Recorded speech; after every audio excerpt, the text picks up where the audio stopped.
ಮಾತರ್ಮೇ ಮಾತರಿಶ್ವನ್ನ ಪಿತರತುಲಗುರೋ ಭ್ರಾತರಿಷ್ಟಾಪ್ತಬಂಧೋ ಸ್ವಾಮಿನ್ನ ಸರ್ವಾಂತರಾತ್ಮನ್ನಜರ ಜರಯಿತರ್ಜನ್ಮ ಮೃತ್ಯಾಮಯಾನಾಂ ಗೋವಿಂದೇ ದೇಹಿ ಭಕ್ತಿಂ ಭವತಿ ಚ ಭಗವನ್ ಊರ್ಜಿತಾಂ ನಿರ್ನಿಮಿತ್ತಾಂ ನಿರ್ವ್ಯಾಜಾಂ ನಿಶ್ಚಲಾಂ ತದ್ಗುಣಗಣ ಬೃಹತೀಂ ಶಾಶ್ವತೀಮಾಶುದೇವ ನಾರಾಯಣಂ ನಮಸ್ಕೃತ್ಯ ನರಂ ಚೈವ ನರೋತ್ತಮಂ ದೇವೀಂ ಸರಸ್ವತೀಂ ವ್ಯಾಸಂ ತತೋ ಜಯಮುದೀರಯೇ ವಿಜಾನತಾಂ ಅವಿತ್ತಸ್ಯ ಮಧ್ವಸ್ಯ ಜಗತಿ ಗುರೋಃ ಪೂರ್ವಾಚಾರ್ಯಮಹಿಷ್ಠಾನಾಂ ಇಯಂ ಪ್ರಣತಿಮಾಲಿಕಾ ಪೂರ್ಣಜ್ಞಾನಾಯ ವಿದ್ಮಹೇ ಪೂರ್ಣಾನಂದಾಯ ಧೀಮಹಿ ತನ್ನೋ ವ್ಯಾಸ ಪ್ರಚೋದಯಾತ್. ಯುಧಿಷ್ಠಿರಃ ಮುಹ್ಯಾಮೀತಿ ನಿಶಮ್ಯಾದ್ಯ ಚಿಂತಯಾನ ಪುನಃ ಪುನಃ ಹೀನಾಂ ಪಾರ್ಥಿವ ಸಿಂಹೈಸ್ತೈಃ ಶ್ರೀಮದ್ಭಿಃ ಪೃಥಿವೀಮಿಮಾಂ. ನನಗೆ ಈ ರಾಜ್ಯ ಸಿಕ್ಕಿದೆ ಅಂತ ಸಂತೋಷ ಇಲ್ಲ, ಮತ್ತೆ ಉತ್ಕಟವಾದ ತಲೆಬಿಸಿಗಳೇ ಇದೆ. ಈ ಯುದ್ಧದಲ್ಲಿ ಎಷ್ಟು ಜನ ತಮ್ಮ ಗಂಡಂದಿರನ್ನು ಕಳೆದುಕೊಂಡ್ರು, ತಮ್ಮ ಮಕ್ಕಳನ್ನ, ತಮ್ಮ ಅಣ್ಣ ತಮ್ಮಂದಿರನ್ನ, ತಂದೆಯನ್ನ, ಸೋದರ ಮಾವ ಚಿಕ್ಕಪ್ಪಂದಿರನ್ನ ಎಷ್ಟು ಜನ ಕಳೆದುಕೊಂಡ್ರು. ಅವರೆಲ್ಲರ ಅವಸ್ಥೆಯನ್ನು ನೋಡಿದರೆ ಎದೆ ನಡುಗುತ್ತೆ. ರಾಜ್ಯಗಳನ್ನು ಗೆದ್ದಿರಬಹುದು, ದೊರೆಗಳನ್ನ ಅಡಗಿಸಿರಬಹುದು, ಆದರೆ ಕೋಟಿ ಕೋಟಿ ಜನ ಸತ್ತು ಹೋಗಿದ್ದಾರೆ. ಹೆಣ್ಣು ಮಕ್ಕಳಿಗೆ ರಕ್ಷಣೆಯೇ ಇಲ್ಲ ಅಂತ ಆಗಿಬಿಡುತ್ತೆ. ಆಗ ಆ ಹೆಣ್ಣು ಮಕ್ಕಳು ಯೋಚನೆ ಮಾಡುವುದು ಹೇಗೆ? ಬದುಕಲಿಕ್ಕಾಗಿ ಎಷ್ಟು ನೀಚವಾದ ದಾರಿಯನ್ನ ಅವರು ತುಳಿಬೇಕಾಗತ್ತೆ.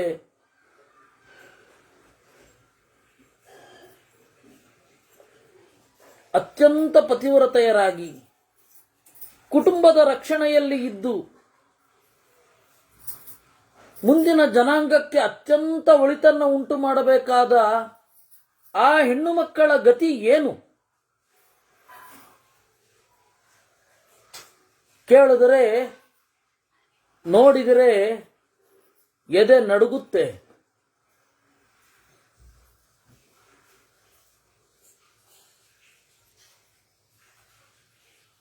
ಕಾನು ತಾಸಾಂ ವರಸ್ತ್ರೀಣಾಂ ಅವಸ್ಥಾದ್ಯ ಭವಿಷ್ಯತಿ. ಆ ಹೆಣ್ಣು ಮಕ್ಕಳ ಅವಸ್ಥೆ ಆದರೂ ಏನು?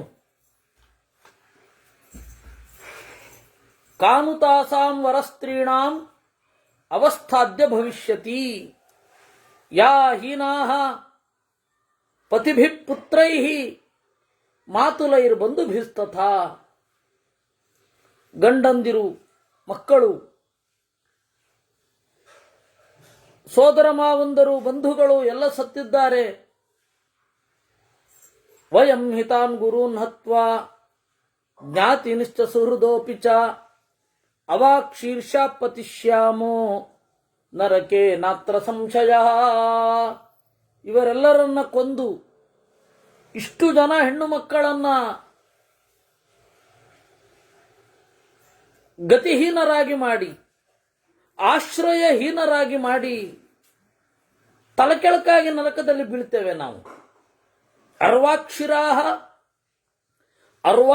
ಅವಾಕ್ಷೀರ್ಷಾಃ ಪತಿಷ್ಯಾಮಃ ಶರೀರಂ ಯೋಕ್ತುಮಿಚ್ಛಾಮಿ ತಪಸೋಗ್ರೇಣ ಭಾರತ ಉಪದಿಷ್ಟಮಿಹೇಚ್ಛಾಮಿ ತತ್ವತೋಹಂ ವಿಷಾಂಪತೆ.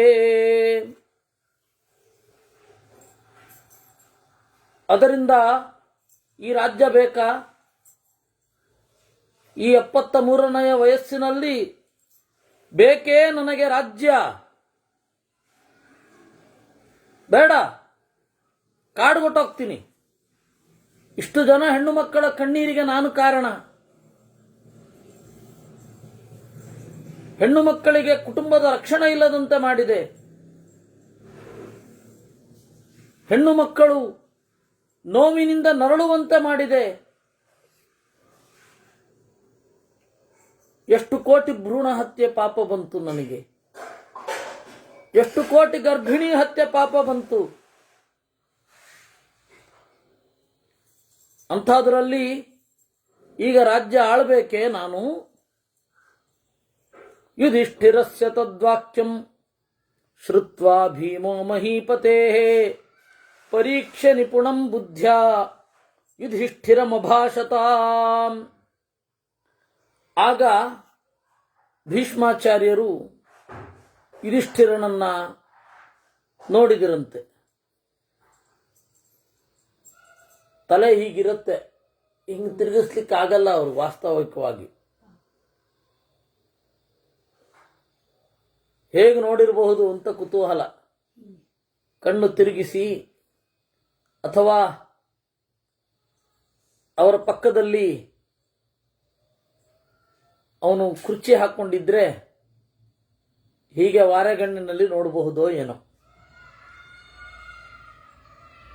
ನೋಡಿದ್ರಂತೆ. ಪರೀಕ್ಷೆ ನಿಪುಣಂ ಬುದ್ಧ್ಯಾ, ಪರೀಕ್ಷೆ ಸುತ್ತಲೂ ನೋಡಿ. ಪರೀಕ್ಷೆ ಅನ್ನೋದಕ್ಕೆ ಅದೇ ಅರ್ಥ ವಾಸ್ತವಿಕವಾಗಿ. ಅವನ ಅರಿವಿನ ಸುತ್ತಲೂ ನೋಡುವುದು ಅಂತ, ಅವನನ್ನ ನೋಡೋದು. ಇವತ್ತು ಪರೀಕ್ಷೆ ಅಂದರೆ ಅವನು ಯಾವ ಪರ್ಟಿಕ್ಯುಲರ್ ಸಬ್ಜೆಕ್ಟನ್ನು ಓದಿರ್ತಾನೆ ಅದನ್ನ ಅವನಿಗೆ ಬರುತ್ತೋ ಇಲ್ವೋ ಅಂತ ಗಮನಿಸೋದು. ಆದರೆ ನಿಜವಾದ ಅರ್ಥ ಪರೀಕ್ಷೆ ಅನ್ನೋದಕ್ಕೆ ಒಬ್ಬ ವ್ಯಕ್ತಿಯ ಸುತ್ತ ನೋಡೋದು ಅಂತ. ಹಾಗಾಗಬೇಕಿತ್ತು. ಅವನ ಜ್ಞಾನದ ಸುತ್ತ ಏನೇನು ಎಫೆಕ್ಟ್ ಆಗಿದೆ, ಅವನ ಪರಿಣಾಮ ಏನಾಗಿದೆ, ಅವನ ಅರಿವಿನದ್ದು, ಇದೆಲ್ಲ ನೋಡಬೇಕಿತ್ತು. ಆದರೆ ಅದು ಯಾವುದನ್ನು ನೋಡಲ್ಲ. 3 ಗಂಟೆ ಒಂದು ಕಡೆ ಕೂಡ್ತಿರ್ತಾರೆ ಎಕ್ಸಾಮ್ ಹಾಲ್ನಲ್ಲಿ, ಅವನು ಏನೋ ಬರೆದು ಹೋಗ್ತಾನೆ. ವಾಸ್ತವಿಕವಾಗಿ ಪರೀಕ್ಷೆ ಅನ್ನೋದ್ರ ಸುತ್ತಲೂ ನೋಡಿ ಅಂತ ಒಂದು ಸ್ವಲ್ಪ ಟೈಮ್ ತಗೊಂಡಿರ್ತಾರೆ ಭೀಷ್ಮಾಚಾರ್ಯರು.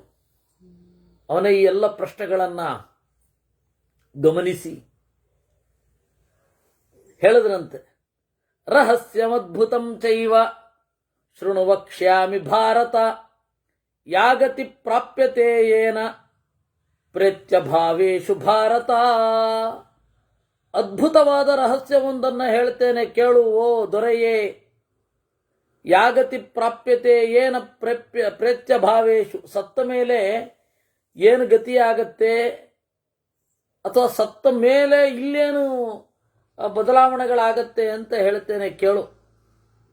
ತಪಸಾ ಪ್ರಾಪ್ಯತೆ ಸ್ವರ್ಗ, ತಪಸಾ ಪ್ರಾಪ್ಯತೆ ಯತಃ ಆಯು ಪ್ರಕರ್ಷೋ ಭೋಗಾಶ್ಚ ಲಪ್ಸ್ಯಂತೆ ತಪಸಾ ವಿಭೋ. ತಪಸ್ಸಿನಿಂದ ಸ್ವರ್ಗ ಸಿಗುತ್ತೆ, ತಪಸ್ಸಿನಿಂದ ಕೀರ್ತಿ ಸಿಗತ್ತೆ, ಚೆನ್ನಾದ ಆಯುಷ್ಯ ಸಿಗತ್ತೆ. ತಪಸ್ಸಿಗೆ ಅಂತ ಕುಳಿತವ ಬಹಳ ಆಯುಷ್ಯವನ್ನ ಪಡಿತಾನೆ. ಯಾಕೆ ಅಂದ್ರೆ ಅಸಂಗತವಾದದ್ದನ್ನು ಮಾಡ್ಲಿಕ್ಕೆ ಹೋಗಲ್ಲ ಅವನು. ಆಲೋಚನೆಗೆ ಬೇಕಾದಂತೆ ಆಹಾರ ಪದ್ಧತಿಯನ್ನು ಹೊಂದುತ್ತಾನೆ. ತಪಸ್ಸಿಗೆ ಬೇಕಾದಂತೆ ತನ್ನ ಅಭ್ಯಾಸಗಳನ್ನು ಇಟ್ಕೊಳ್ತಾನೆ. ತಪಸ್ಸಿಗೆ ಬೇಕಾದಂತೆ ಭೋಗಗಳನ್ನು ಅನುಭವಿಸ್ತಾನೆ. ಈ ಕಾರಣದಿಂದ ತಪಸ್ಸು ಮಾಡಿದವರಿಗೆ ಆಯುಷ್ಯ ಜಾಸ್ತಿ. ತಪಸ್ಸು ಅಂತಂದ್ರೆ ಧ್ಯಾನಾತ್ಮಕವಾದ ತಪಸ್ಸು ಮತ್ತೆ ಅಧ್ಯಯನಾತ್ಮಕವಾದ ತಪಸ್ಸು. ಅಧ್ಯಯನ ಅಂದ್ರೆ ಧ್ಯಾನವೇ ತಾನೆ, ವಿಪಶ್ಯನ ಅಲ್ಲ. ವಿಪಶ್ಯನ ಅಂದ್ರೆ ಬೌದ್ಧರದ್ದುಂಟು, ಏನೂ ಕಾಣದೇ ಇರೋದು ಅಂತ. ನಮ್ಮ ಇವರು ದೇವೇಂದ್ರ ತೀರ್ಥರು ಅಂತ ಒಬ್ರು ಬಿಡಿ ಸನ್ಯಾಸಿಗಳಿದ್ರು. ಪ್ರಚಂಡ ಪ್ರಜ್ಞೆ. ಪ್ರಶ್ನೆ ಕೇಳಿದ ಕೂಡಲೇ ಪಟಕ್ಕ ಉತ್ತರ ಬರೋದು. ಅವ್ರಿಗೆ ಯಾರೋ ಒಬ್ರು ಬಂದು ಕೇಳಿದ್ರು, ಖಾಲಿಯನ್ನೇ ಮಾಡುವುದೇ ಧ್ಯಾನ ಅಂತ ಅಲ್ವೇ, ಏನನ್ನೂ ಚಿಂತಿಸದೇ ಇರುವುದು ಧ್ಯಾನ ಅಲ್ವೇ ಅಂತ. ಅವ್ರು ಹೇಳಿದ್ರಂತೆ, ಹಾಗಾದ್ರೆ ಗಾಢ ನಿದ್ರೆಯೂ ಧ್ಯಾನ ಆಗತ್ತೆ ಅಂತ ಹೇಳೋ ಅವನಿಗೆ ಅಂತ. ಈಗ ಯೋಗ ಕ್ಲಾಸ್ಗಳಲ್ಲೆಲ್ಲ ಹೇಗೆ ಹೇಳ್ತಾರೆ, ಏನನ್ನೂ ಚಿಂತಿಸಬೇಡಿ ಅಂತ, ಗಾಢ ನಿದ್ರೆ ಅಷ್ಟೆ, ವಿಪಶ್ಯನ ಅಲ್ಲ. ಶಾಸ್ತ್ರಾಧ್ಯಯನ ಅನ್ನೋದು ಒಂದು ಧ್ಯಾನವೇ. ಯಾಕೆ ಅಂದರೆ ಆ ಸಂದರ್ಭದಲ್ಲಿ ನಿಮಗೆ ಉತ್ಕಟವಾದ ಚಿಂತನೆಯನ್ನು ಮೂಡಿಸುತ್ತೆ ಅದು. ಈ ಹಿನ್ನೆಲೆಯಲ್ಲಿ ಆ ಚಿಂತನೆಗೆ ಅನುಕೂಲವಾಗಿ ಜೀವನವನ್ನು ರೂಪಿಸಿಕೊಳ್ಳುತ್ತಾನೆ. ಆಗ ದೀರ್ಘಾಯುಷ್ಯ ಬಂದೇ ಬರುತ್ತೆ. ಏನನ್ನೋ ತಿನ್ನಲ್ಲ, ತಿಂದ್ರು ಎಷ್ಟು ಬೇಕೋ ಅಷ್ಟು ತಿಂತಾನೆ. ವಿಪರೀತ ಖಾರ, ವಿಪರೀತ ಸಿಹಿ, ಈ ಎಕ್ಸ್ಟ್ರೀಮ್ಗೆ ಹೋಗಲ್ಲ. ಯಾಕೆಂದ್ರೆ ಅವನಿಗೆ ಮಾರನೇ ದಿವಸ ಎದ್ದು ಓದಬೇಕು ಅಂತ ಇರುತ್ತೆ, ಅಥವಾ ನಾನು ಓದಿನಲ್ಲಿ ಕಾಲ ಕಳಿಬೇಕು ಅಂತಿರುತ್ತೆ. ಅದರಿಂದ ತಪಸ್ಸು ಅದು ಧ್ಯಾನಾತ್ಮಕವಾಗಿರಬಹುದು, ಅಧ್ಯಯನಾತ್ಮಕವಾಗಿರಬಹುದು, ಆಯುಷ್ಯ ಬರುತ್ತೆ. ಮತ್ತೆ ಹುಚ್ಚುಚ್ಚಾಟಗಳಿಗೆ ಹೋಗಲ್ಲ, ಏನೇನೋ ಸಾಹಸ ಕ್ರೀಡೆಗಳಿಗೆಲ್ಲ ಹೋಗಲ್ಲ. ಎಲ್ಲಿಂದಲೋ ಜಿಗಿಯೋದು, ಎಲ್ಲಿಂದಲೋ ಹಾರೋದು, ಎಲ್ಲಿಂದಲೋ ಇತ್ಯಾದಿಗಳಿಗೆಲ್ಲ ಹೋಗಲ್ಲ. ಯಾಕೆಂದ್ರೆ ಮನುಷ್ಯ ಜೀವನ ಅದಕ್ಕಿಂತ ಅಮೂಲ್ಯ, ಅದನ್ನು ತಿಳ್ಕೊಳ್ಬೇಕಾದದ್ದೇ ಬೇರೆ ಇರುತ್ತೆ. ಹೀಗೆ ತಪಸ್ಸಿನಿಂದ ಇಷ್ಟೆಲ್ಲ ಫಲ ಉಂಟು. ಜ್ಞಾನಂ ವಿಜ್ಞಾನಮಾರೋಗ್ಯಂ ರೂಪ ಸಂಪತ್ ತಥೈವ ಚ ಸೌಭಾಗ್ಯಂ ಚೈವ ತಪಸಾ ಪ್ರಾಪ್ಯತೆ ಭರತರ್ಷಭ. ಜ್ಞಾನ, ವಿಜ್ಞಾನ, ಆರೋಗ್ಯ, ರೂಪ. ರೂಪ ಶಾಸ್ತ್ರದಿಂದ, ಧ್ಯಾನದಿಂದ, ತಪಸ್ಸಿನಿಂದ ಚೆನ್ನಾಗಿ ಸಿಗತ್ತೆ, ಒಳ್ಳೆ ರೂಪ ಸಿಗತ್ತೆ. ಹೇಗೆ ಅಂತ ಕೇಳ್ತೀರಾ? ರೂಪ ಈ ಹೊರಗಡೆಯ ಮುಖ ಇತ್ಯಾದಿಗಳೆಲ್ಲ ಇದೆಯಲ್ಲ, ಇದು ಏನು ಮುಖ, ಇಷ್ಟು ಉದ್ದ ಇದ್ರೆ, ಮೂಗಿಷ್ಟುದ್ರ ಇದ್ರೆ ಸುಂದರ ಅಂತ ಹೇಳಲಿಕ್ಕಾಗತ್ತೆ? ನಾವೇನು ವಿಶ್ವಸುಂದರಿ ಸ್ಪರ್ಧೆಯ ಜಡ್ಜ್ಗಳೇ? ಈ ತರಹ ಇದ್ರೆ ಚಂದ, ಹಂಗೆಲ್ಲ ಆಗಲ್ಲ. ಅದಲ್ಲ, ಯಾರನ್ನು ನೋಡಿದರೆ ಮನಸ್ಸಿಗೆ ನೆಮ್ಮದಿಯಾಗತ್ತೋ ಅದು ರೂಪ ಸಂಪತ್ತು. ಇಲ್ಲಪ್ಪ, ಇವರು ಮಾತನಾಡಬಲ್ಲವರು, ಇವ್ರ ಜೊತೆ ಕೆಲವು ಸಂತಸದ ಕ್ಷಣಗಳನ್ನು ನಾವು ಕಳೆಯಬಹುದು ಅಂತ ಒಬ್ಬ ವ್ಯಕ್ತಿಯನ್ನು ನೋಡಿದ್ರೆ ಅನ್ಸತ್ತಲ್ಲ, ಪ್ರಜ್ಞಾವಂತಿಕೆಯಿಂದ ಕಳೆಯಬಹುದು ಅಂತ. ಅದೇ ರೂಪ ಸಂಪತ್ತು. ಇವ್ರು ನೋಡಿದ್ರೆ ಉದ್ವೇಗ ಆಗಲ್ಲ, ಇವ್ರು ನೋಡಿದ್ರೆ ಅಯ್ಯೋ ದೇವರೇ ಎಲ್ಲಿಂದ ಏನು ಬಾಣ ಬರುತ್ತೋ, ಇವನು ಯೋಚನೆ ಮಾಡಿದ್ರೆ ನಮಗೆಲ್ಲ ಸಮಸ್ಯೆ ಆಗತ್ತೋ ಇತ್ಯಾದಿಗಳೆಲ್ಲ ಎಲ್ಲಿ ಇರಲ್ವಲ್ಲ, ಅದೇ ರೂಪ ಸಂಪತ್ತು. ಅದರಿಂದಾಗಿ ರೂಪ ಸಂಪತ್ ತಥೈವ ಚ ಸೌಭಾಗ್ಯಂ ಚೈವ ತಪಸಾ. ಒಳ್ಳೆ ಭಾಗ್ಯ. ಭಗ ಅಂದ್ರೆ ದೇವರ ಗುಣ, ಭಾಗ್ಯ ಅಂದ್ರೆ ದೇವರ ಗುಣದ ಅರಿವು. ಭಗ ಅಂದ್ರೆ ಒಂದು,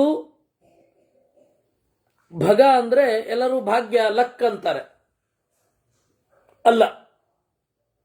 ಭಗ ಅಂದ್ರೆ ದೇವ ಅಂತ ಕರೀತಾರೆ. ಆ ದೇವರ ಗುಣಗಳ ಹೊಂದುವಿಕೆ ಏನಿದೆ ಅದನ್ನ ಭಾಗ್ಯ ಅಂತ ಕರೆಯೋದು, ಬೇರೆ ಅಲ್ಲ.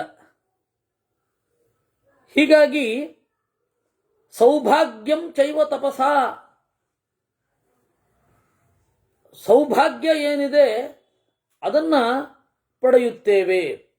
ಧನಂ ಪ್ರಾಪ್ನೋತಿ ತಪಸಾ ಜ್ಞಾನಂ ಮೌನಂ ಪ್ರಯಚ್ಛತಿ. ತಪಸ್ಸಿನಿಂದ ಸಂಪತ್ತನ್ನು ಪಡಿತಾನೆ, ಸಾತ್ವಿಕ ಸಂಪತ್ತು. ಮೌನಂ ಜ್ಞಾನಂ ಪ್ರಯಚ್ಛತಿ.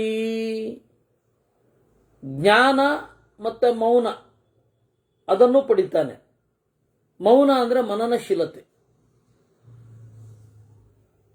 ಉಪಭೋಗಾನ್ಸ್ತು ದಾನೇನ ಬ್ರಹ್ಮಚರ್ಯೇಣ ಜೀವಿತಂ. ದಾನದಿಂದ ಉಪಭೋಗಗಳನ್ನು ಒಬ್ರು ಕೊಟ್ಟರೆ ಬರುತ್ತೆ. ದಾನ ಅನ್ನೋದು ಉಪಭೋಗವನ್ನು ಕೊಡುತ್ತೆ, ಈ ಲೋಕದಲ್ಲಿ ಆ ಲೋಕದಲ್ಲಿ. ಒಂದು ಮಾತುಂಟಲ್ಲ, ಜಿಪುಣರು ಕೊಡೋದಿಲ್ಲ. ಯಾಕೆ ಅಂದರೆ ಮತ್ತೆ ಕೊಟ್ಟರೆ ನಮಗಿರಲ್ಲ ಅಂತ. ಅತ್ಯಂತ ದಾನಶೀಲರು ಕೊಡ್ತಾರೆ, ಯಾಕೆಂದ್ರೆ ಕೊಡದೆ ಹೋದ್ರೆ ನಮಗೆ ಮುಂದೆ ಇರಲ್ಲ ಅಂತ. ಇಬ್ಬರದು ಒಂದೇ ಮೆಂಟಾಲಿಟಿ. ಇವಂದು ಈ ಜನ್ಮಕ್ಕೆ ಮಾತ್ರ ಸೀಮಿತವಾಗಿದೆ, ಜಿಪುಣನದ್ದು. ದಾನಶೀಲನದ್ದು ಆ ಜನ್ಮಕ್ಕೂ ಸೀಮಿತವಾಗಿದೆ. ಆದ್ದರಿಂದ ಉಪಭೋಗಾನ್ಸ್ತು ದಾನೇನ. ಆಮೇಲೆ ಬ್ರಹ್ಮಚರ್ಯೇಣ ಜೀವಿತಂ. ಬ್ರಹ್ಮಚರ್ಯದಿಂದ ಜೀವನವನ್ನು ಪಡಿತಾನೆ. ಅಹಿಂಸಾಯ ಫಲಂ ರೂಪಂ ದೀಕ್ಷೆಯ ಜನ್ಮ ವೈಕುಲೇ. ಅಹಿಂಸೆ ಮಾಡಿದ್ರೆ ಏನು ಫಲ? ಅಹಿಂಸೆ. ಹಿಂಸೆ ಮಾಡದೆ ಹೋದರೆ ಒಳ್ಳೆ ರೂಪ ಇರುತ್ತೆ. ದೀಕ್ಷೆಯ ಜನ್ಮ ವೈಕುಲೇ. ಶಾಸ್ತ್ರ ದೀಕ್ಷೆ, ದೇವರಲ್ಲಿ ದೀಕ್ಷೆ ಇದ್ರೆ ಒಳ್ಳೆ ಕುಲದಲ್ಲಿ ಜನ್ಮ. ಫಲಮೂಲಾತನಾದ್ರಾಜ್ಯಂ ಸ್ವರ್ಗ ಪರ್ಣಾತನಾದ್ಭವೇತ್. ಕೇವಲ ಹಣ್ಣು ಮೊದಲಾದವುಗಳನ್ನು ತಿಂದುಕೊಂಡು ಬದುಕಿದರೆ ರಾಜ್ಯವೇ ಸಿಗತ್ತೆ. ಸ್ವರ್ಗ ಪರ್ಣಾತನಾದ್ಭವೇತ್. ಕೇವಲ ಹುಲ್ಲನ್ನು ತಿಂದುಕೊಂಡು ಬದುಕಿದರೆ, ಹುಲ್ಲು ಎಲೆ ಅಂದ್ರೆ ತಪಸ್ಸು ಮಾಡಬೇಕು ಜೊತೆಗೆ. ಪರ್ಣಾತನಾದ್ಭವೇತ್, ಸ್ವರ್ಗವೇ ಸಿಗತ್ತೆ. ತಪಸ್ಸು ಮಾಡುವಾಗ ಈ ಇಂದ್ರಿಯ ನಿಗ್ರಹಗಳು, ಈ ಆಹಾರ ನಿಯಮಗಳೆಲ್ಲ ಹೀಗೆ. ಪಯೋಭಕ್ಷೋ ದಿವಂ ಯಾತಿ. ಕೇವಲ ಹಾಲನ್ನು ಮಾತ್ರ ಅಥವಾ ನೀರನ್ನು ಮಾತ್ರ ಕುಡಿತಾ ತಪಸ್ಸು ಮಾಡಿದ್ರೆ ದ್ಯುಲೋಕಕ್ಕೆ ಹೋಗ್ತಾನೆ, ಸ್ವರ್ಗಲೋಕವನ್ನು ದಾಟಿ. ದಾನೇನ ದ್ರವಿಣಾಧಿಕ. ದಾನ ಮಾಡ್ತಾ ಇದ್ರೆ ಮುಂದಿನ ಜನ್ಮದಲ್ಲಿಯೂ ಸಂಪತ್ತು ಕ್ಷೀಣಿಸುವುದಿಲ್ಲ. ನಾನೊಂದು ಸಣ್ಣ ಶೋ ರೀಲ್ ಪ್ಲಾನ್ ಮಾಡಿದ್ದೆ ಬಹಳ ಹಿಂದೆ, 2013-14 ಹಾಗೆ. ಅದಾಗಲಿಲ್ಲ. ಈ ಜೇಮ್ಸ್ ಬಾಂಡು, ರಾಬಿನ್ ಹುಡ್ಡು, ಬಡ ಬ್ರಾಹ್ಮಣ 3 ಜನ ಒಂದು ಕಡೆ ಮೀಟ್ ಆಗ್ತಾರೆ. ಅದರಲ್ಲಿ ರಾಬಿನ್ ಹುಡ್ ಹೇಳುತ್ತಾನೆ, ನಾನು ಏನು ಮಾಡಿದೆ? ಇದ್ದವರಿಂದ ಕಸಿದು ಇಲ್ಲದವರಿಗೆ ಕೊಟ್ಟೆ. ನನ್ನ ಈ ದಾರಿ ಇದೆಯಲ್ಲ, ಅದನ್ನ ಮುಂದೆ ಕಮ್ಯುನಿಸ್ಟರು, ಸೋಷಲಿಸ್ಟರು ಎಲ್ಲ ಪಡ್ಕೊಂಡ್ರು. ಇವತ್ತು ಹೆಚ್ಚು ಕಡಿಮೆ ಎಲ್ಲ ರಾಷ್ಟ್ರಗಳು ಕೂಡ ಸೋಷಲಿಸ್ಟ್ಗಳು. ಕೆಲವೇ ಕೆಲವು ಸೆಕ್ಯುಲರಿಸ್ಟ್ಸ್, ಕೆಲವೇ ಕೆಲವು ಕಮ್ಯುನಿಸ್ಟರು, ಇನ್ನೆಲ್ಲರೂ ಸೋಷಲಿಸ್ಟರು ಅಂತಾನೆ. ಅದಕ್ಕೆ ಜೇಮ್ಸ್ ಬಾಂಡ್ ಹೇಳ್ತಾನೆ, ನೀನು ದಡ್ಡ. ಯಾಕೆ ಅಂತ ಹೇಳಿದ್ರೆ, ನಿನ್ನ ಕಾಲದಲ್ಲಿ ಏನಿತ್ತು? ಒಂದು ಬಿಲ್ಲು, ಒಂದು ಬಾಣ. ಅದನ್ನ ಇಟ್ಟುಕೊಂಡು ತಿಂಡಿ ತೆಗೆದು ಕೊಡ್ತಾ ಇದ್ದಿ, ಕದ್ದು ಕೊಡ್ತಾ ಇದ್ದಿ. ಅವ್ರ ತಿಂಡಿ ಕಿತ್ಕೊಂಡೆ, ಇವ್ರು ಕೊಟ್ಟೆ, ಇತ್ಯಾದಿಗಳು. ನಿನ್ನ ರೇಂಜೇ ಅಷ್ಟು. ನಾನು ನೋಡು, ವಿಮಾನಗಳನ್ನು ಉಡಾಯಿಸಬಲ್ಲೆ, ಇಡೀ ದೇಶವನ್ನ ಕಂಗೆಡಿಸಬಲ್ಲೆ, ನಾನ್ ಗ್ರೇಟು ಅಂತ. ಅದಕ್ಕೆ ಬಡ ಬ್ರಾಹ್ಮಣ ಹೇಳ್ತಾನೆ, ನೀವೆಲ್ಲ ಇಷ್ಟೆಲ್ಲ ಮಾಡಿದ್ರಲ್ಲಪ್ಪ, ಇದನ್ನು ನಾನು ಯಾವ ಕಷ್ಟವನ್ನೂ ಪಡದೆ ದೇವಸ್ಥಾನದ ಮೂಲೆಯಲ್ಲಿ ಕುಳಿತುಕೊಂಡು ಪುರಾಣ ಉಪನ್ಯಾಸ ಮಾಡ್ತಾ ದಾನಕ್ಕಿರುವ ಫಲವನ್ನು ಹೇಳ್ತಾ ಇದ್ದೆ. ಎಷ್ಟೋ ಜನರಿಗೆ ಅನ್ನಿಸುವುದು ಕೊಡಬೇಕು ಅಂತ ದಾನ ಮಾಡ್ತಾ ಇದ್ರು. ಜಾತ್ರೆ ಆಗ್ತಾ ಇತ್ತು. ನಾನು ಏನನ್ನೂ ತೆಗೆದುಕೊಳ್ಳದೆ ನಿರ್ಲಿಪ್ತನಾಗಿ ಬದುಕಿಗೆ ಎಷ್ಟು ಬೇಕೋ ಅಷ್ಟು ತೆಗೆದುಕೊಂಡಿದ್ದೆ. ನೀನು ಇಷ್ಟೆಲ್ಲ ಹಾಳು ಮಾಡಿ, ನೀನು ಅಷ್ಟು ಜನರಿಗೆ ಕಾಟ ಕೊಟ್ಟು, ಶ್ರೀಮಂತರಿಗೆ ನಾನು ಅದೇ ಕೆಲಸವನ್ನ ಅವರ ಮನ ಓಲೈಸಿ ಎಲ್ಲರೂ ಸುಖವಾಗಿರಬೇಕು ಅಂತನ್ನೋದನ್ನು ತಂದೆ. ನೀವು ಗ್ರೇಟಾ ನಾನು ಗ್ರೇಟಾ ಅಂತ ಕೇಳ್ತಾರೆ. ಅದಾಗಲಿಲ್ಲ, ಅದು ಬೇರೆ. ಆದರೆ ವಾಸ್ತವ ಹೌದಾ ಅಲ್ವಾ? ಅವರ ಕಾರ್ಯಾಚರಣೆಗಳಲ್ಲಿ ಏನಿದೆ? ಇವರು ಬಹಳ ವಸ್ತುಗಳನ್ನು ಬಳಸಬಹುದು, ನಾಶವೇ ಜಾಸ್ತಿ. ಆದ್ದರಿಂದ ಈ ರೀತಿ ಹೇಳ್ತಾ ಇದ್ರೆ ತಪಸ್ಸು ಮಾಡಬೇಕು, ತಪಸ್ಸು ಮಾಡ್ತಾ ಆಹಾರ ನಿಯಮಗಳು ಹೀಗಿರಬೇಕು, ಅವಾಗ ಆಹಾರದ ಪ್ರೊಡಕ್ಷನ್ ಕಡಿಮೆ ಬೀಳಲ್ವಾ? ಉಳಿಯತ್ತಾ? ಸಿಗಬೇಕಾದವರಿಗೆ ಸಿಗತ್ತಾ? ಇದು ಆ ಲೋಕದಲ್ಲಿ ಏನೋ ಪರಿಣಾಮ ಬೀರ್ಲಿ, ಈ ಲೋಕದಲ್ಲಿಯೇ ಎಷ್ಟು ಪರಿಣಾಮ ಬೀರುತ್ತೆ. ಮೊನ್ನೆ ಈ ಕಾಶಿ ಸ್ವಾಮಿಗಳು ಕಾಶಿ ಅಲ್ಲ, ಪರ್ತಗಾಳಿ ಸ್ವಾಮಿಗಳು, ವಿದ್ಯಾಧೀಶ ತೀರ್ಥರು ಮೋದಿಯವರಿಗೆ ಏಕಾದಶಿ ಉಪವಾಸ ಮಾಡಿ ಎಂದರು. ರಾಜಕೀಯಕವಾಗಿಯೂ ಅದರ ಲಾಭ ಅಂತ ಹೇಳಿ ನಮ್ಮ ಲಾಲ್ ಬಹದ್ದೂರ್ ಶಾಸ್ತ್ರಿ ಅವರು ಸೈನಿಕರಿಗಾಗಿ ಒಂದು ಹೊತ್ತು ಊಟ ಬಿಡ್ರಿ ಎಂದರು. ಆಮೇಲೆ ಕೊರೋನಾ ಸಮಯದಲ್ಲಿ ನಮ್ಮ ಚಿಕ್ಕ ಅದಮಾರು ಸ್ವಾಮಿಗಳು ಕೂಡ ಒಂದು ಹೊತ್ತು ಊಟ ಬಿಡ್ರಿ ಅಥವಾ ಒಂದೇ ಹೊತ್ತು ಊಟ ಮಾಡ್ರಿ, ಒಂದು ಹೊತ್ತು ಊಟ ಬಿಡ್ರಿ, ಒಂದೇ ಹೊತ್ತು ಊಟ ಮಾಡಿ. ಅವಾಗ ಆ ದಾಸ್ತಾನು ಬೇಗ ಕರಗಲ್ಲ. ಇದು ಯಾವಾಗ ಪ್ಯಾಂಡಮಿಕ್ ಇದು ಎಲ್ಲಿಯ ತನಕ ಮುಗಿಯತ್ತೋ ಗೊತ್ತಿಲ್ಲ ಅನ್ನುವ ಮಾತುಗಳನ್ನ ಅವರು ಆಡಿದ್ರು. ಆದ್ದರಿಂದ ಉಪವಾಸದ ಪರಿಣಾಮ ಇದೆಯಲ್ಲ, ಇಡೀ ದೇಶದಲ್ಲಿ ಶಕ್ತರಾಗಿರುವವರು ಎಲ್ಲರೂ ಒಂದು ಹೊತ್ತು ಉಪವಾಸ ಮಾಡಿದ್ರೆ ಎಷ್ಟು ದಾಸ್ತಾನು ಉಳಿಯುತ್ತೆ.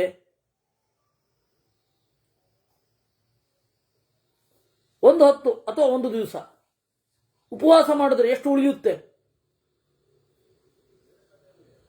ಏನು ಒಂದು ಹೊತ್ತು ಉಪವಾಸ ಮಾಡೋದ್ರಿಂದಾಗಿ ಏನು ತೊಂದರೆನೂ ಇಲ್ಲ. ಇವರಿವಾಗ ಅದೇನೋ ಫಾಸ್ಟಿಂಗು ಗೀಸ್ಟಿಂಗು ಅಂತ ಅಲ್ಲಿಗೆ ಬರೋದು, ಹಾಗಾಗತ್ತೆ. ಅದರಿಂದಾಗಿ ಇವೆಲ್ಲ ಲೋಕ ಕಲ್ಯಾಣವೂ ಹೌದು, ಆತ್ಮ ಕಲ್ಯಾಣವೂ ಹೌದು. ಗವಾಢ್ಯ ಶಾಖ ದೀಕ್ಷಾಭಿ ಸ್ವರ್ಗಮಾಹುಸ್ತೃಣಾಚನಾತ್. ಇನ್ನು ಗವಾಢ್ಯ ಚೆನ್ನಾಗಿ ಹಸು ಇರುವವನು ನಾನು ತರಕಾರಿ ತಿನ್ನುವುದಿಲ್ಲ ಒಂದೆರಡು ದಿವಸ ಅಂತ ಕೂತ್ರೆ ಹಾಲು ಕುಡ್ಕೊಂಡು ಬದುಕಬಹುದಲ್ಲ. ಚೆನ್ನಾಗಿ ಹಸು ಇರುವವ ಸ್ವರ್ಗಮಾಹುಸ್ತೃಣಾಚನಾತ್ ಸ್ತ್ರೀಯಸ್ತ್ರಿಷವಣ ಸ್ನಾನಾತ್ ವಾಯುಂ ಪೀತ್ವಾ ಕ್ರತುಂ ಲಭೇತ್. ಹೆಣ್ಣು ಮಕ್ಕಳು ವಾಯುಂ ಪೀತ್ವಾ ಪ್ರಾಣಾಯಾಮ ಮಾಡಿ ಅಂತ. ವಾಯುಪಾನ ಅಂದ್ರೇನು? ಪ್ರಾಣಾಯಾಮವೇ. ಹೆಣ್ಣು ಮಕ್ಕಳಿಗೂ ಪ್ರಾಣಾಯಾಮ ಅನ್ನೋದು ವಿಹಿತ.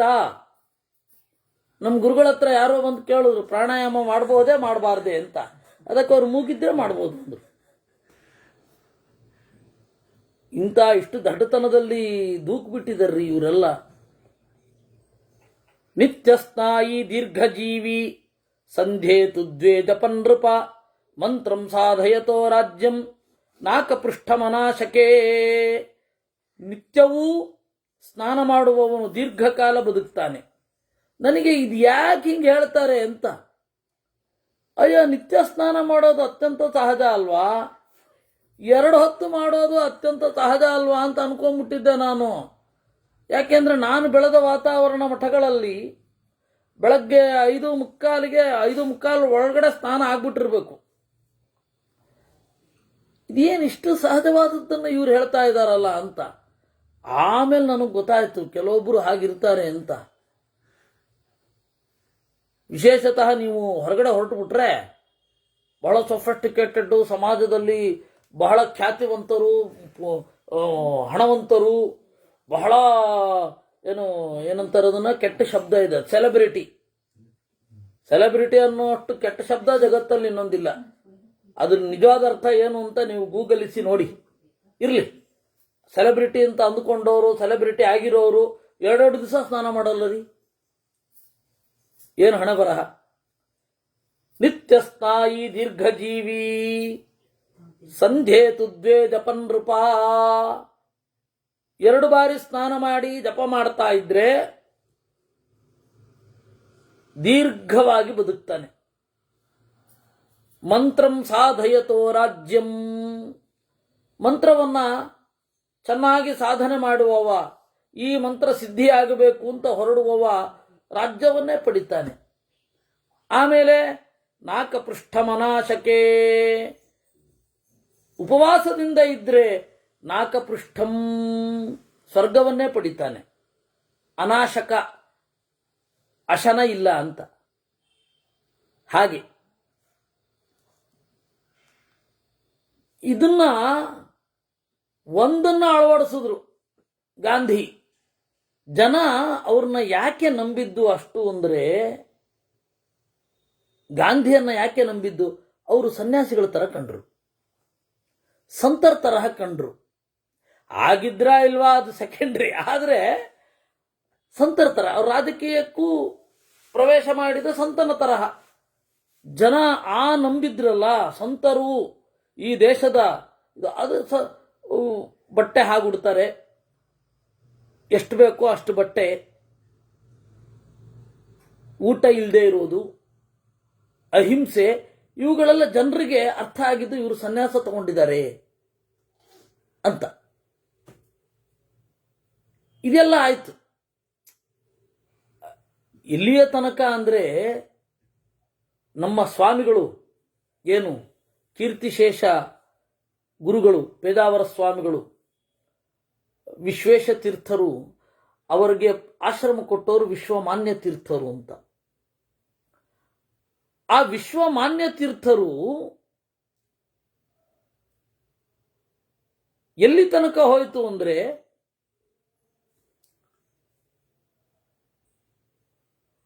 ನಾವು ಸನ್ಯಾಸದಲ್ಲೇ ಇದ್ದು ಸ್ವಾತಂತ್ರ್ಯ ಸಂಗ್ರಾಮದಲ್ಲಿ ಭಾಗವಹಿಸಬೇಕೋ ಸನ್ಯಾಸ ಬಿಟ್ಟು ಭಾಗವಹಿಸಬೇಕು ಅಂತ ಕೇಳ್ಕೊಂಡ್ಬರ್ಲಿಕ್ಕೆ ಅವನ ಹತ್ರ ಹೋಗಿದ್ರಂತೆ. ಮಧ್ಯದಲ್ಲಿ ನಮ್ಮ ದಿಲೀಪ್ ರತ್ನಾಕರರ ಪ್ರಶ್ನೆ, ಅಲ್ಲ ಅವನು ಕೇಳಿದ ಪ್ರಶ್ನೆ ಏನು, ಇವ್ರು ಹೇಳ್ತಾ ಇರೋ ಉತ್ತರ ಏನು ಅಂತ. ಸ್ವಲ್ಪ ತಡೀರಿ, ಬರುತ್ತೆ. ಅವ್ರು ಎಲ್ಲಿಗೆ ಬಂದು ಜಾಯಿನ್ ಮಾಡ್ತಾರೆ ಅಂತ ನೋಡಿ. ಸ್ಥಂಡಿಲೇಚು ಚಯಾನಾನಾಂ ಗೃಹಾಣಿ ಶಯನಾನಿ ಚ ಚೀರವಲ್ಕಲವಾಸೋಭಿ. ನೋಡು, ನೀವು ಏನು ಮಾಡ್ತೀರಾ ಅದರಿಂದ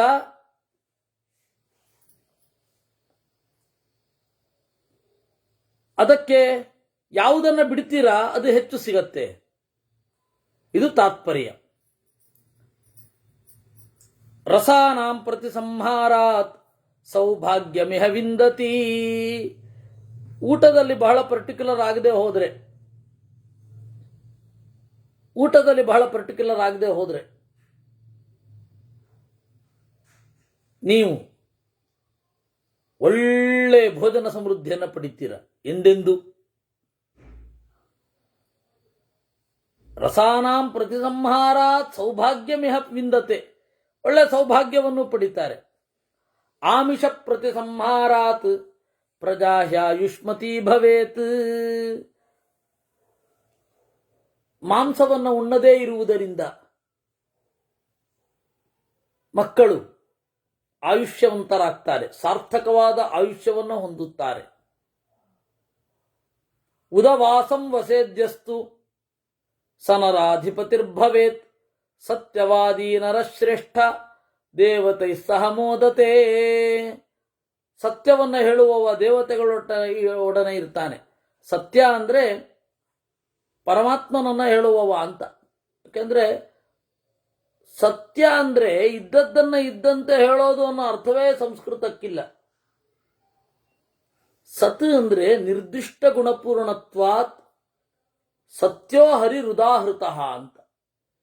ಹೀಗಾಗಿ ಸತ್ಯವಾದಿ ಅಂತ ಬಂದಲ್ಲಿ ದೇವರ ಸ್ಮರಣೆ ಮಾಡುವವ ಅಂತರ್ಥ. ಕೀರ್ತಿರ್ಭವತಿ ದಾನೇನ ತಥಾರೋಗ್ಯಮಹಿಂಸಯ ದ್ವಿಜ ಶುಶ್ರೂಷಯ ರಾಜ್ಯಂ ದ್ವಿಜತ್ವಂ ಚಾಪಿ ಪುಷ್ಕಲಂ. ದ್ವಿಜ ಶುಶ್ರೂಷಯ, ದ್ವಿಜ ಅಂದರೆ 2 ಬಾರಿ ಹುಟ್ಟಿದವ. 2 ಬಾರಿ ಹುಟ್ಟೋದು ಅಂದ್ರೆ ಏನರ್ಥ? ಒಂದು ತಾಯಿಯ ಬಸಿರಿನಿಂದ ಹೊರಗಡೆ ಬಂದವ, ಆಗ ಒಂದು ಜನನ. ಇನ್ನೊಂದು ವೇದವೆಂಬ ತಾಯಿಯ ಬಸಿರಿನ ಒಳಗಡೆ ಹೋಗುವವ, ಅದು ಇನ್ನೊಂದು ಜನನ. ವೇದನಿಷ್ಠನಿಗೆ ಸೇವೆ ಮಾಡಿದರೆ ದ್ವಿಜತ್ವಂ, ಮತ್ತೆ ವೇದನಿಷ್ಠತೆ ಬರುತ್ತೆ, ರಾಜ್ಯ ಸಿಗತ್ತೆ. ಪಾನೀಯಸ್ಯ ಪ್ರದಾನೇನ ಕೀರ್ತಿರ್ಭವತಿ ಶಾಶ್ವತಿ. ಪಾನೀಯಸ್ಯ ಪ್ರದಾನೇನ, ನೀರು ಜಲದಾನವನ್ನು ಮಾಡಿದ್ರೆ ಕೀರ್ತಿ ಬರುತ್ತೆ. ಅನ್ನಪಾನ ಪ್ರದಾನೇನ ತೃಪ್ಯತೆ ಕಾಮಭೋಗತಃ. ಅನ್ನವನ್ನ ನೀರನ್ನ ಮನೆಗೆ ಬಂದವರಿಗೆ ಕೊಟ್ಟರೆ ಒಳ್ಳೆ ಕಾಮಭೋಗ ಬೇಕಾದ್ದು ಸಿಗತ್ತೆ. ಸಾಂತ್ವತ ಸರ್ವಭೂತಾನಾಂ ಸರ್ವಶೋಕೈರ್ವಿಮುಚ್ಯತೆ. ಇನ್ನು ಬಹಳ ನೊಂದು ಬಂದವರಿಗೆ ಸಾಂತ್ವನವನ್ನು ಹೇಳಬೇಕಂತೆ. ಕೆಲವೊಬ್ಬರಿಗೆ ಸಾಂತ್ವನ ಹೇಳೋದು ಬೇಕಿಲ್ಲ, ಅವ್ರ ಮಾತು ಕೇಳಿಸ್ಕೊಂಡ್ರೆ ಸಾಕಾಗಿರುತ್ತೆ. ಆ ತರಹದವರೂ ಇರ್ತಾರೆ. ಆದರೆ ಕೆಲವೊಮ್ಮೆ ಅದೇನಾಗತ್ತೆ, ವಿಪರೀತಕ್ಕಿಟ್ಕೊಂಡು ಬಿಡತ್ತೆ. ಆದರೆ ಅದು ಸಾಂತ್ವ ಪ್ರದಾನ ಅನ್ನೋದು ಒಂದು ಗುಣ, ಯಾಕೆಂದ್ರೆ ಅದು ಬಹಳ ಕಷ್ಟ. ಸಾಂತ್ವ ಪ್ರದಾನ ಅನ್ನೋದಿದೆಯಲ್ಲ, ಸಂತೈಸುವುದು ಅದು ಇವನಿಗೆ ಯಾವ ಶೋಕವೂ ಇಲ್ಲದಂತೆ ಆಗುತ್ತೆ. 2 ರೀತಿಯಿಂದ ಇರಬಹುದು. ಯಾಕೆಂದ್ರೆ ಇಷ್ಟೊಂದು ಜನರ ಕಷ್ಟದ ಮುಂದೆ ನನಗೇನು ಕಷ್ಟವೇ ಇಲ್ಲ ಅಂತಲೂ ಅನ್ನಿಸ್ಬಹುದು. ಇಲ್ಲವೇ ನಮ್ಮ ದುಃಖವನ್ನು ಇವನು ಕೇಳಿದ್ದಾನೆ ಅನ್ನುವ ದೃಷ್ಟಿಯಿಂದ ಇವನಿಗೆ ಕಷ್ಟ ಬರಲಿಕ್ಕೆ ಬಿಡದವರು ಅವರು ಬಿಡದೇನೂ ಇರಬಹುದು. ಅಥವಾ ಇದು ದೇವರ ಪೂಜೆ ಅಂತ ಅವನು ಅನುಸಂಧಾನ ಮಾಡಿದರೆ ಬೇರೆಯವರ ಕಷ್ಟಗಳನ್ನು ಕೇಳೋದು ಒಂದು ದೇವರ ಪೂಜೆ ಅಂತ ಅವನು ಅಂದುಕೊಂಡಿದ್ರೆ ಆ ಸಾಂತ್ವ ಆಗಿ ಎಲ್ಲ ಶೋಕಗಳಿಂದ ಬಿಡುಗಡೆಯನ್ನು ಹೊಂದುತ್ತಾನೆ ದೇವರು ಅವನಿಗೆ.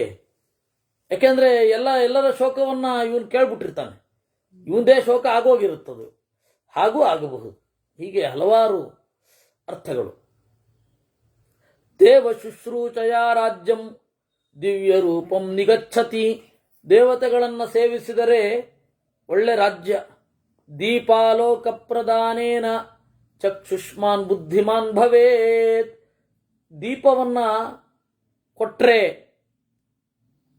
ಒಳ್ಳೆ ಕಣ್ಣು, ಒಳ್ಳೆ ಬುದ್ಧಿ ಬರುತ್ತೆ. ಪ್ರೇಕ್ಷಣೀಯ ಪ್ರದಾನೇನ ಸ್ಮೃತಿ ಮೇಧಾಂಚ ವಿಂದತಿ. ಅತ್ಯಂತ ಸುಂದರವಾದ ವಸ್ತುಗಳನ್ನು ಕೊಟ್ಟರೆ ಒಳ್ಳೆ ನೆನಪು ಅದು ಸಿದ್ಧಿಯಾಗತ್ತೆ. ಗಂಧಮಾಲ್ಯ ಪ್ರದಾನೇನ ಕೀರ್ತಿರ್ಭವತಿ ಪುಷ್ಕಲ. ಗಂಧವನ್ನು ಮಾಲೆಯನ್ನು ಅವಾಗ ಸುಗಂಧಕ್ಕೆ ಅದನ್ನು ಬಳಸ್ತಾ ಇದ್ರು. ಈಗ ಆ ಸೆಂಟು ಬರ್ತದೆ, ಅತ್ತರೋ ಸೆಂಟೋ ಇಂಥದ್ದು ಬರುತ್ತೆ. ಅವಾಗ ಗಂಧವನ್ನ ತೆಗೆದು ಮೈಗೆಲ್ಲ ಹಚ್ಕೊಳ್ತಾ ಇದ್ರು. ಆಮೇಲೆ ಮಾಲೆಯನ್ನ ಹಾಕಿಕೊಳ್ತಾ ಇದ್ರು. ಕೃಷ್ಣ ಅವರೆಲ್ಲ ಮಾಲೆಯನ್ನ ಹಾಕಿಕೊಳ್ತಾ ಇದ್ರು.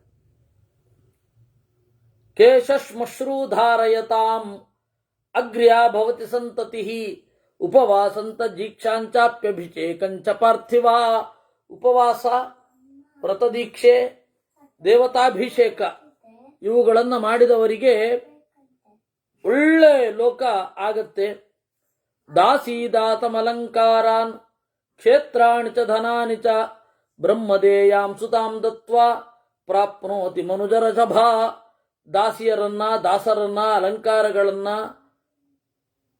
ಮನೆಯನ್ನ, ಧನವನ್ನ, ಒಳ್ಳೆ ಬ್ರಾಹ್ಮಣನಿಗೆ ಒಳ್ಳೆ ಕನ್ಯೆಯನ್ನ ಕೊಟ್ರೆ ಬಹಳ ಒಳ್ಳೆಯದಾಗತ್ತೆ. ಪರಂಸ್ಥಾನಂ ಕ್ರತುಭಿಶ್ಚೋಪವಾಸೈಶ್ಚ ತ್ರಿದಿವಂ ಯಾತಿ ಭಾರತ ಲಭತೇತು ಪರಂಸ್ಥಾನಂ ಬಲಿಪುಷ್ಪಪ್ರದೋ ನರಃ. ದೇವರಿಗೆ ಪುಷ್ಪವನ್ನು ಸಮರ್ಪಣೆ ಮಾಡಿದವನು ಒಳ್ಳೆಯ ಲೋಕವನ್ನು ಹೊಂದುತ್ತಾನೆ. 1000 ಗೋವುಗಳನ್ನು ಕೊಟ್ಟವನು ಒಳ್ಳೆಯ ಲೋಕಕ್ಕೆ ಹೋಗ್ತಾನೆ. ಕಪಿಲಾಂ ಸಚೇಲಾಂ, ಬಟ್ಟೆಯೊಡಗೂಡಿದ ಕಪಿಲ ಧೇನು, ಚೆನ್ನಾಗಿ ಹಾಲು ಕರಿಬೇಕು, ಅದನ್ನು ಕೊಟ್ಟವನು ಭೂಮಿಯನ್ನು ಹೊಂದುತ್ತಾನೆ. ಯಾವಂತಿ ರೋಮಾಣಿ ಭವಂತಿ ಧೇನ್ವಾಹ, ಆ ಹಸುವಿನ ರೋಮ ಎಷ್ಟಿರುತ್ತೋ ಅಷ್ಟು ಫಲವನ್ನು ಅಷ್ಟು ವರ್ಷಗಳ ಕಾಲ ಒಳ್ಳೆಯ ಲೋಕದಲ್ಲಿ ಇರ್ತಾನೆ. ಇಲ್ಲಿಯೂ ಕೂಡ ಪುತ್ರರು ಪೌತ್ರರು ಇಡೀ ಕುಲ 7 ತಲೆಮಾರಿನ ತನಕ ಸುಖವಾಗಿ ಇರುತ್ತೆ. ಧೇನುಂ ತಿಲಾನಾಂ ದದತೋ ದ್ವಿಜಾಯ ಲೋಕಾ ವಸೂನಾಂ ಸುಲಭಾ ಭವಂತಿ. ತಿಲಧೇನು ಅಂತ ಎಳ್ಳಿನ ಹಸು ಅಂತ ಅರ್ಥ ಮಾಡಬಾರದು. ಹಸುವಿನ ತೂಕದಷ್ಟು ಎಳ್ಳು, ಅದನ್ನು ತಿಲಧೇನು ಅಂತ ಕರೀತಾರೆ. ಅವಾಗ ಎಣ್ಣೆ ಮನೆಯಲ್ಲೇ ಮಾಡ್ಕೊಳ್ತಾ ಇದ್ರು. ಅದಕ್ಕಾಗಿ ಎಳ್ಳು ಕೊಟ್ಟರೆ ಒಂದು ಉಪಯೋಗ ಇರೋದು. ಈಗ ನೀವು ಎಳ್ಳು ಕೊಟ್ಟರು ಎಣ್ಣೆ ಬೇರೆ ಕಡೆಯಿಂದಲೇ ತರಬೇಕು. ಅದರಿಂದ ಎಳ್ಳು ಕೊಡಬೇಕಾ ಅಂತ ಯೋಚನೆ ಮಾಡಿ. ಏನಕ್ಕೂ ಪ್ರಯೋಜನ ಇಲ್ಲ. ಅದು ಸುಮ್ಮನೆ ಸಾಂಕೇತಿಕವಾಗಿ ಒಂದು ಬಟ್ಲಲ್ಲಿ ಕೊಡಬಹುದೇ ವಿನಃ, ಅವಾಗ ಎಳ್ಳು ಕೊಡ್ತಾ ಇದ್ದದ್ದು ಒಂದು ತಿಂಗಳ ಎಣ್ಣೆಗಾಗೋದು, ಅಷ್ಟು ಕೊಡ್ತಾ ಇದ್ರು ತಿಲಧೇನು ಅಂತ. ಈಗ ಸಾಂಕೇತಿಕವಾಗಿ ಬಿಡ್ಲಿಕ್ಕೆ ಮನಸ್ಸಿಲ್ಲದೆ ಹೋದ್ರೆ ಒಂದು ಪುಟ್ಟ ಬಟ್ಲಲ್ಲಿ ಕೊಡ್ಬೋದು. ಸ್ವಕರ್ಮಭಿರ್ಮಾನವಂ ಸನ್ನಿಬದ್ಧಂ ತೀವ್ರಾಂಧಕಾರೇ ನರಕೆ ಪತಂತಂ. ನಮ್ಮ ದಿಲೀಪ್ ರತ್ನಾಕರ್ ಅವರಿಗೆ ಈಗ ಹೇಳಬೇಕು ನೋಡಿ, ಇಲ್ಲಿಗೆ ಬಂದು ಕನೆಕ್ಟ್ ಆಗತ್ತೆ. ನೋಡಪ್ಪ, ಯುದ್ಧ ಮೊದಲಾದವುಗಳೆಲ್ಲ ರಾಜರಿಗೆ ಸಹಜ, ಅವ್ರ ಕರ್ತವ್ಯ. ನೀನು ಯುದ್ಧ ಮಾಡದೆ ಹೋಗಿದ್ದಿದ್ರೆ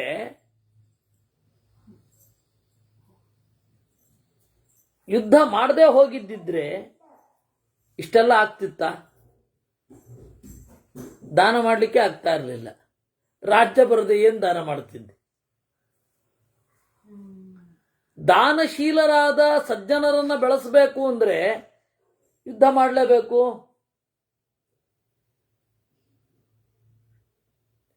ಯುದ್ಧ ಮಾಡಬೇಕು ಅಂತ ಹೇಳಿ ಯುದ್ಧ ಮಾಡಿದ್ರೆ ಈ ತರಹ ಎಲ್ಲ ಆಗತ್ತೆ.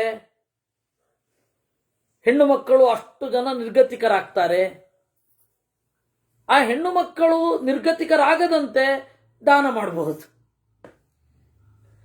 ಈಗ ಅವರು ಅನ್ಯಾಯ ಮಾಡದಂತೆ ಯುದ್ಧ ಒಂದೇ ದಾರಿ, ಆದರೆ ಇವರು ಅನ್ಯಾಯಕ್ಕೆ ಒಳಗಾಗದಂತೆ ದಾನ ಮಾಡಬಹುದು. ಅದರಿಂದ ನರಕದಲ್ಲಿ ಬೀಳಲ್ವ ನೀನು? ದಾನ ಮಾಡು. ಧರ್ಮ ಅರ್ಥ ಕಾಮಗಳು ಮೂರನ್ನೂ ಅನುಭವಿಸಿಯೇ ಮೋಕ್ಷಕ್ಕೆ ಹೋಗಬೇಕು. ಧರ್ಮಾರ್ಥ ಕಾಮಗಳನ್ನು ಅನುಭವಿಸದೆ ಕೇವಲ ಧರ್ಮ ಮಾಡ್ತೀನಿ ಮೋಕ್ಷಕ್ಕೆ ಹೋಗ್ತೇನೆ ಅನ್ನೋದು ಸನ್ಯಾಸಿ.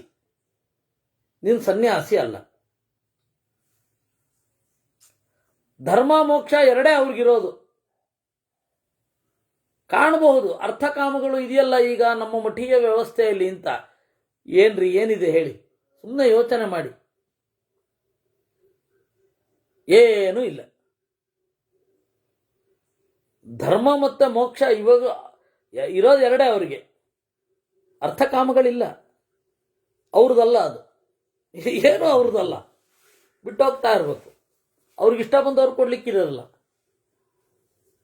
ನಿಬಂಧನೆಗಳಿರುತ್ತೆ. ಅದರಿಂದಾಗಿ ಧರ್ಮ ಅರ್ಥ ಕಾಮ ಗೃಹಸ್ಥರಿಗೆ, ಅದರ ಮೂಲಕವೇ ಅವ್ರು ಮೋಕ್ಷಕ್ಕೆ ಹೋಗಬೇಕು. ನೀನೀಗ ಗೃಹಸ್ಥ, ನಿನ್ನ ಧರ್ಮ ಏನು? ಆಳ್ವಿಕೆ.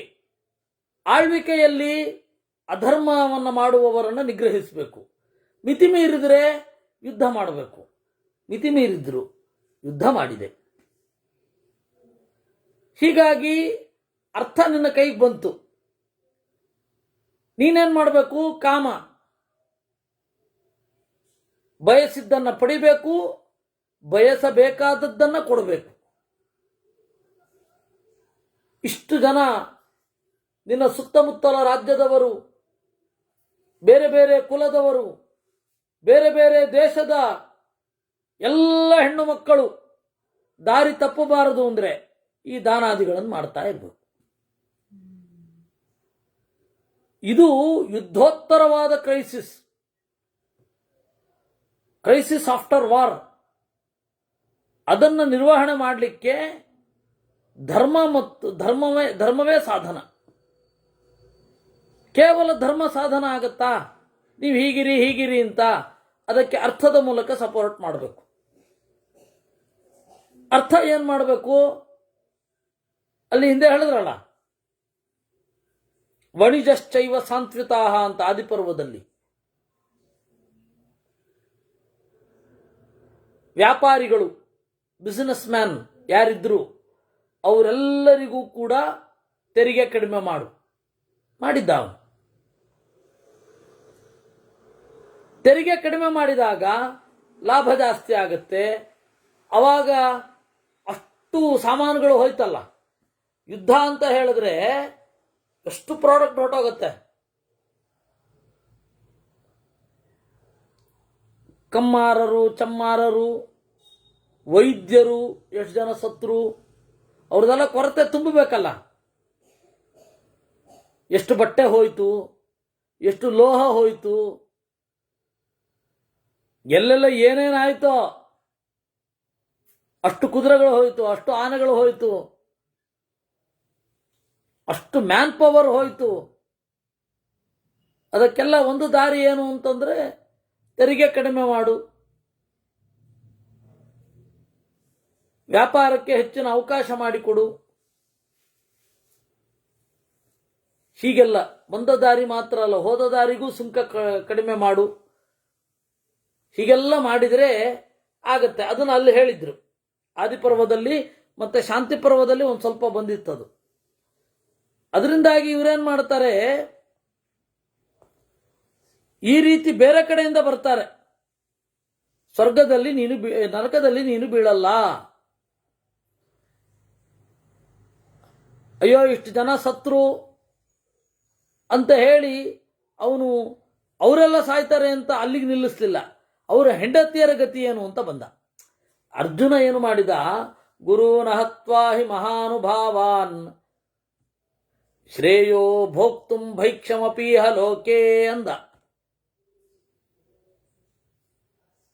ಜಾಯತೆ ವರ್ಣಸಂಕರ ಅಂದ. ಭುಂಜೀಯ ಭೋಗಾನ್ ರುಧಿರ ಪ್ರದಿಗ್ಧಾನ್ ಅಂದ.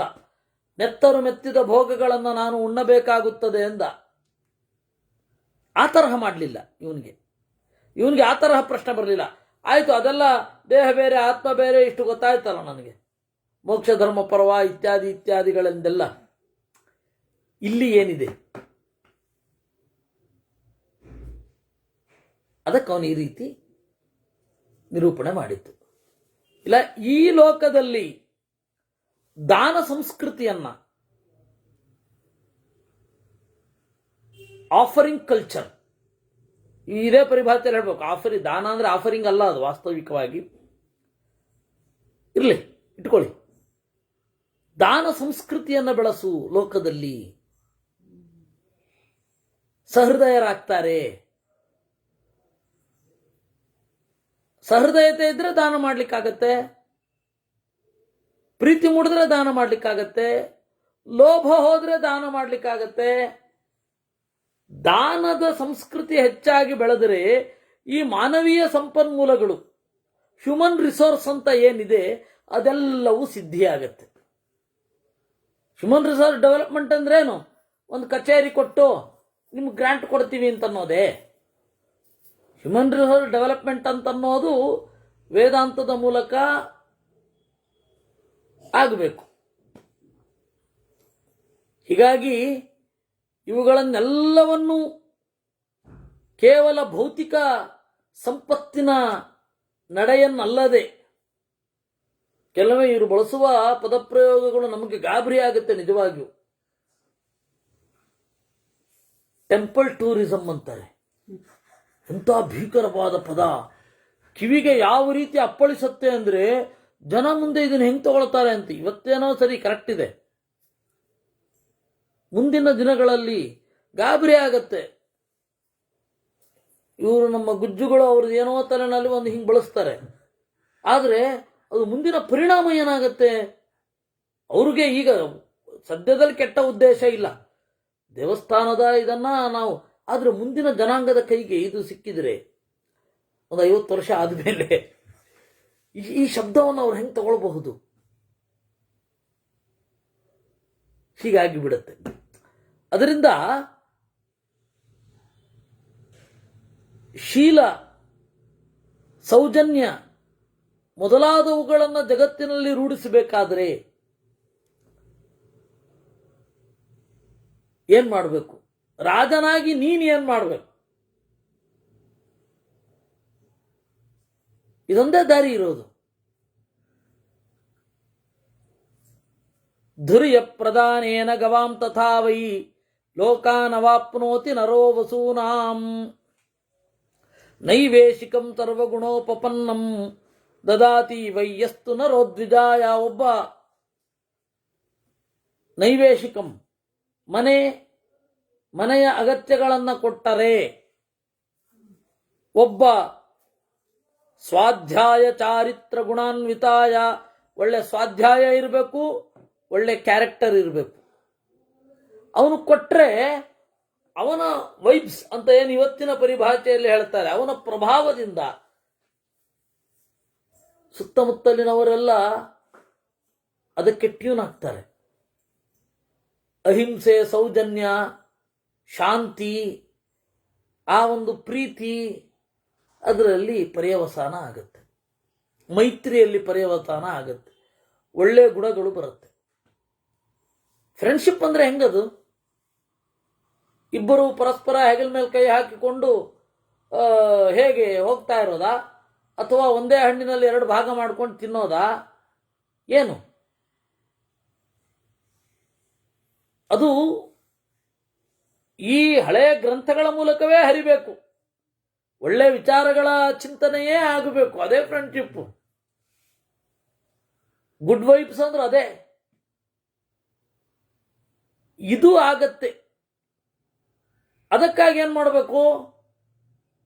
ಮನೆಯ ಸುತ್ತ ಹೀಗಿರೋರನ್ನ ಒಬ್ಬರನ್ನ ನೋಡ್ಕೊಳ್ಬೇಕು ಅಂತ ಒಂದು ರಾಜ್ಯದ ಮಟ್ಟದಲ್ಲೇ ಅವ್ನು ಮಾತಾಡ್ತಾ ಇದ್ದಾರೆ ಭೀಷ್ಮಾಚಾರ್ಯರು. ಇದರ ಎಫೆಕ್ಟ್ ಏನಾಯ್ತು? ಪ್ರತಿಯೊಂದು ಗ್ರಾಮಕ್ಕೂ ಕೂಡ 5 ಜನ ವೇದಾಂತದ ಬಗ್ಗೆ ತಿಳಿಸಲಿಕ್ಕೆ ಜನರು ನಡೀತಾ ಇದ್ರಂತೆ. ಸವೇತನಾನ್ ಪಂಚೈವ ಅಂತಾರೆ, ಸಂಬಳ ಕೊಟ್ಟು ಇಟ್ಟಿದ್ರಂತೆ 5 ಜನರನ್ನ ಭೀಮಸೇನ ದೇವರು. ಅವರು ಧರ್ಮದಲ್ಲಿದ್ದಾರ ಇಲ್ವಾ ಅಂತ ನೋಡ್ಲಿಕ್ಕೆ ಮತ್ತೆ ಅವ್ರ ಮೇಲೆ ಒಬ್ಬ ಧರ್ಮಾಧಿಕಾರಿಗಳು. ಧರ್ಮಾಧಿಕಾರಿ ಅಂದರೆ ರಿಲಿಜನ್ ಅನ್ನೋ ಅರ್ಥದಲ್ಲಿ ಅಲ್ಲ, ಎಲ್ಲ ಒಳ್ಳೆಯ ಗುಣಗಳ ಮೊತ್ತ ಧರ್ಮ ಅಂದ್ರೆ. ಅದರಲ್ಲಿ ಅವನು ಚತು ತಪ್ಪದಂತೆ ನಡೆಸಬೇಕು ಗ್ರಾಮಗಳನ್ನ, ಅಂದ್ರೆ ಗ್ರಾಮದ ಜನರನ್ನ. ಅವರುಗಳ ಸಂಬಳದ ವ್ಯವಸ್ಥೆ ಮಾಡಿ ಇಟ್ಟಿದ್ರು ಭೀಮಸೇನ ದೇವರು. ಇದರದ್ದೇ ಪರಿಣಾಮ. ಧುರ್ಯ ಪ್ರಧಾನೇನ ಗವಾಂ ಯಥಾವೈ. ಆಮೇಲೆ ನೊಗ ಹೊರುವ, ಹೊಲ ಉತ್ತಲು ಅನುಕೂಲ ಆಗುವ ಬಲಿಷ್ಠವಾದ ಕತ್ತಿನ 2 ಗೋವುಗಳನ್ನು ಕೊಡಬೇಕಂತೆ. ಅದು ಕೊಟ್ಟರೆ ಒಳ್ಳೆ ಲೋಕ. ಯಾರು ಕೊಡಬೇಕು? ಬ್ರಾಹ್ಮಣನ್ಗ? ವೈಶ್ಯರಿಗೆ. ವೈಶ್ಯರು ಹೊಲವನ್ನು ನೋಡ್ಕೊಳ್ಳೋದು, ಅವರಿಗೆ ಸಪೋರ್ಟಿವ್ ಆಗಿ ಶೂದ್ರರು. ಹಂಗೆ ಕೊಟ್ರೆ ನೋಡಿ, ದಾನ, ತಂದೆಯ ಹೆಸರಿನಲ್ಲಿ ಗೋದಾನ ಕೊಡೋದು, ಅವನು ಅವ್ರಿಗೆ ಕೊಡ್ತಾನೆ. ಎತ್ತು ಕೊಟ್ರೆ ಬ್ರಾಹ್ಮಣನಿಗೇನು ಪ್ರಯೋಜನ? ಹಸು ಕೊಟ್ರೆ ಕರೆಕ್ಟ್, ಎತ್ತು ಕೊಟ್ರೆ ಎತ್ತು ಯಾರಿಗೆ ಕೊಡಬೇಕು? ಹೊಲ ಉಳುವವರಿಗೆ ಕೊಡಬೇಕು. ಅದಕ್ಕೆ ಹಣ ಬೇಡವಾ? ಈಗ ಪ್ರತಿಯೊಂದಕ್ಕೂ ಹಣ ಇದೆ. ಅವಾಗ ನೋಡಿ, ಈ ತರಹ ಸೋಷಿಯಲ್ ನೆಸೆಸಿಟೀಸ್ ಅಂತ ಏನಿದೆ ಅದೆಲ್ಲ ಹಿಂಗೆ ತೀರಿ ಹೋಗ್ತಾ ಇತ್ತು ದಾನದ ಮೂಲಕ. ಅವ್ರು ಹೇಳೋದು ಹಾಗೆ. ಇನ್ನು ಉಳಿದದ್ದೇನಿದೆ ಅದನ್ನು ನಾಳೆ ನೋಡಿ. ಇಷ್ಟನ್ನ ಕೇಳಿದ ಮೇಲೆ ಅವನಿಗೆ ಬಹಳ ಸಂತೋಷ ಆಗತ್ತೆ. ಇದರ ಕನ್ಕ್ಲೂಷನ್ ಇನ್ನೂ ಬರುತ್ತೆ. ನಮ್ಮ ದಿಲೀಪ್ ಅವ್ರಿಗೆ ಇನ್ನೂ ಚಂದದ ಉತ್ತರ ಸಿಗತ್ತೆ. ಅದು ಹೇಗೆ ಅವನಿಗೆ ಅವು ಭೀಷ್ಮಾಚಾರ್ಯರ ಮಾತಿನಲ್ಲೇ ಇರುವ ಒಂದು ಕನ್ಕ್ಲೂಷನ್ನು ಇದೆ. ವೀರರ ಸಮಸ್ಯೆಯಿಂದಾಗಿ ವೀರರಿಂದ ಆಗುವ ಸಮಸ್ಯೆಗೆ ವೀರ ಒಬ್ಬ ಹೆಂಗೆ ಪರಿಹಾರ ಮಾಡಬೇಕು ಅಂತ ಅದು ಇಲ್ಲಿ ಕನ್ಕ್ಲೂಡ್ ಆಗುತ್ತೆ. ಅದನ್ನು ನಾವು ನಾಳೆ ನೋಡೋಣ ಅಂತ ಹೇಳ್ತಾ ಇವತ್ತಿನ ಚಿಂತನೆಯನ್ನು ದೇವರಲ್ಲಿ ಅರ್ಪಿಸೋಣ. ಕೃಷ್ಣಾರ್ಪಣಮಸ್ತು. ದುರಂಧರಗಳನ್ನು ಕೊಡಬೇಕಾ? ಏನದು? ದುರಂಧರ, ಹೌದು, ಇದು ಧುರ್ಯ. ನೀವು ದುರಂಧರ ಅಂದರೆ ಇವತ್ತು ಎಲ್ಲರಿಗೂ ಗೂಢಚಾರನೇ ನೆನಪು.